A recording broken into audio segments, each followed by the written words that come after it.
In today's video, I'm going to teach you how to generate a NordVPN access token and use curl to retrieve the private key. We'll start by creating the access token needed for a manual setup. Sign in to your Nord account in your web browser. Once you're in, go to the Services section, select NordVPN, and scroll until you find the manual setup area. Click the option to set up NordVPN manually. You'll see a prompt to generate a new access token. For a setup that stays reliable over time, choose the option that doesn't expire.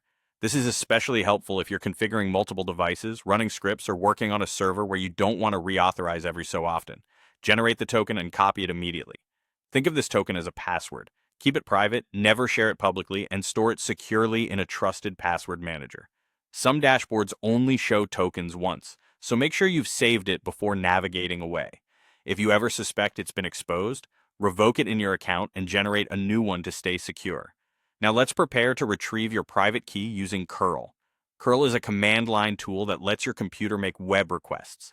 Most operating systems include it by default. On macOS and Linux, it's typically ready to use out of the box. On Windows, recent versions of PowerShell and Command Prompt also include curl.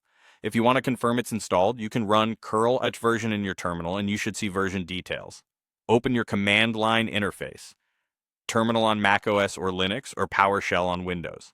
You'll run your curl request from here.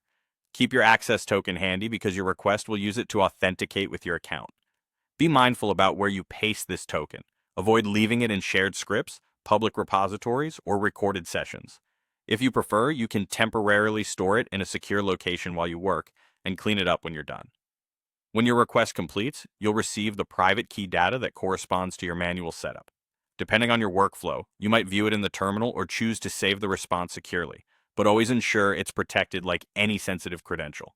And that's the process. You signed in, navigated to services, created a non-expiring access token, copied it safely, confirmed curl is available, and opened your terminal to make the request. With your token and curl ready, you're set to complete the rest of your manual setup with confidence. If your needs change later, you can revoke the token anytime and generate a fresh one.